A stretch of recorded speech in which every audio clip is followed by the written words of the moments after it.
Good morning বন্ধুরা।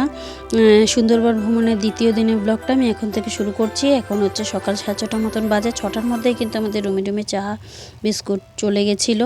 আমরা খাওয়ার পর দেখো রুম থেকে বেরিয়ে সবাই একটু গল্প করছিলাম। আর আমরা কিন্তু ভোর 5টায় উঠে আশেপাশে গ্রামগুলোতে একটু ঘুরতে গেছিলাম। ঘুরে টুরে একটু আমি সকালে উঠে রিলসও বানিয়েছি। তারপর দেখো লঞ্চে উঠে গেলাম আমরা রেডি হয়ে। লঞ্চে উঠলাম তখন 8টা মতন বাজে। লঞ্চে ওঠার সঙ্গে সঙ্গে দেখো দিয়ে দিল আমাদের সকালের টিফিন। সকালের টিফিনে ছিল দেখো লুচি, মিষ্টি, আলুর দম আর হচ্ছে একটা করে ডিম সেদ্ধ। তা আমরা সবাই মিলে লঞ্চে উঠে দেখো টিফিনটা করে নিলাম। মানে আলুর দমটা কিন্তু ভীষণ টেস্টি হয়েছিল, ভীষণ। আমি তোমাদের বললাম না এখানে রান্নাবান্না কিন্তু ভীষণ ভালো। তোমাদের মনেই হবে না যে তোমরা হোটেলে খাচ্ছ বা মানে বেশি রিচ খাবারে, কেন রিচ না।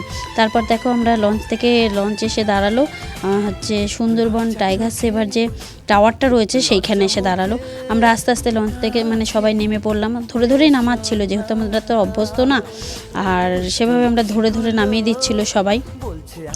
দেখো আমরা নেমে পড়লাম। নেমে পড়ে আর এখানে কিন্তু বেশ কিছু ছোট ছোট বাঁদর দেখা যাচ্ছিল। আর এখানে যে দাদারা ছিল তারা বারবার বলছিল যে আপনারা হাতে কোনো খাবার টাবার বা কোনো কিছু নিয়ে আসবেন না, বাঁদর কিন্তু নিয়ে নিতে পারে। আর দেখো ভিউজটা জাস্ট দেখো বন্ধুরা, দারুণ লাগছিল, দারুণ। আমি তো ভীষণ এনজয় করেছি। আর তোমরা কে কে গেছো, কার কেমন লেগেছে আমাকে অবশ্যই সেটা জানিও কিন্তু কমেন্ট করে। এরা বলছিল যে সবাই মিলে আস্তে আস্তে উঠে আসুন একসঙ্গে দাঁড়ালে, যেহেতু পাড়গুলো খোলা, পড়ে যাওয়ার সম্ভাবনা থাকে যেই কারণে। তারপরে এখানে সবাই ওরা বাঁদর দেখছিল। আমাদের একটা বাচ্চার হাতে আর কি একটা চিপসের প্যাকেট ছিল, চিপসের প্যাকেটটা বাঁদর নিয়ে গেছিলো। সবাই সেটাই বলা কাওয়া করছিল, কিন্তু আমি দেখতে পাইনি। আমি তাই আবার ঘুরে বলছিলাম যে কোথায় রে বাঁদরগুলো, আমি তো দেখতেই পাচ্ছি না। সেটাই দেখার, দেখো ভিউজটা দেখো বন্ধুরা, নৌকোগুলো দারুণ লাগছিলো। ছোটো ছোটো নৌকো অনেক দেখেছি। এই যে বাঁদরটা দেখো চিপসের প্যাকেট নিয়ে ওখানে বসে খাচ্ছিল, আর আমি এখানে ক্যামেরাও করছিলাম। আর তারপর চলে আসলাম দেখো এই যে টাইগার সেভার যে টাওয়ারটা ছিল সেইখানে। এখানে বেশ ঘুরতে ঘুরতে কিছু জলের মধ্যে কচ্ছপ দেখলাম। তারপরে এখানে সত্যিকারের বাঘ তো বন্ধুরা দেখা হলো না, কিন্তু জঙ্গলে কিছু এভাবে সাজানো ছিল বাঘ হরিণ, সেগুলোই দেখলাম। দেখে আর কি মনকে সান্ত্বনা দিলাম যে দেখ একবার হলো না, দেখা যাক আর একবার। তারপর আমরা এখানে আশেপাশে সব নানান রকম গাছপালা সব দেখছিলাম, সুন্দরী গাছ, তারপরে অনেক নানান রকম আর কি যেগুলো সুন্দরবনে পাওয়া যায়, কেয়া গাছ, তারপরে কাঁকড়া গাছ, অনেক গাছপালা এখানে ছিল। বেশ নতুন নতুন গাছপালা আমরা দেখে ভীষণ এনজয় করছিলাম।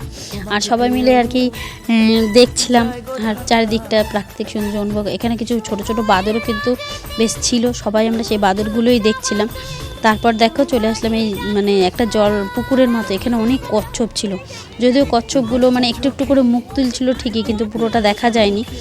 আর এখানে সাইডে দু একটা কুমিরও ছিল যারা শুয়ে রোদ পোয়াচ্ছিল, সে ছবিও আমি দিয়েছি এখানে। আর এখানে এই যে দেখো জলের মধ্যে অনেক কচ্ছপ আমরা দেখছিলাম। আর চারিদিকের মানে গাছপালায় ঘেরা যে সবুজে সবুজ, সুন্দরবনের সবুজ এই অরণ্যগুলো আমরা ভীষণভাবে এনজয় করেছি। তারপর এখান থেকে ঘুরে ঠুরে আমরা চলে এসেছিলাম দেখো লঞ্চে আসার পর লাঞ্চ টাইম হয়ে গেছিলো মোটামুটি। ওখানে ঘুরেছি আমরা প্রায় ঘন্টা দুয়েক ঘোরার পরে। ওখানে আমরা তারপর লাঞ্চ টাইম হয়ে গেছিলো প্রায় 1:30টার মধ্যে, ওরা খাবার দিয়ে দিয়েছিল। আমরা খেতে বসে পড়লাম সবাই। আর সেদিনকের মেনুতে কিন্তু ছিল ডাল, ভাত, পটল ভাজা, সব মেশানোর তরকারি, আর ছিল হচ্ছে গলদা চিংড়ি। দেখো চিংড়ি মাছের সাইজগুলো কিন্তু এরকম। তারপরে দেখো আমরা খাওয়া দাওয়ার পর আবার চলে গেলাম যেটুকু বাকি ছিল সেটুকু দেখার জন্যে। তারপর এখানে এই টাওয়ারে উঠে এটা দেখেছিলাম যে এটা মানে মিষ্টি জলের একটা পুকুর মতন করা রয়েছে। এখানে আর কি বাঘ নাকি মাঝে মাঝে এসে জল টল খায়, সেটাই দেখছিলাম। টাইগার সেভার ক্যাম্প থেকে আমরা বেরিয়ে আবার উঠে পড়লাম লঞ্চে। দেখো লঞ্চে করে আবার আমরা মাঝ নদীতে চারিদিকে দৃশ্য দেখতে দেখতে যাচ্ছি। চারিদিকের প্রকৃতি, সুন্দরবনে সুন্দর একটা ভিউজ দেখতে দেখতে যাচ্ছি। দেখা হচ্ছে এই পর্যন্ত, দেখা হচ্ছে পরবর্তী ভিডিওয়ে। বাই।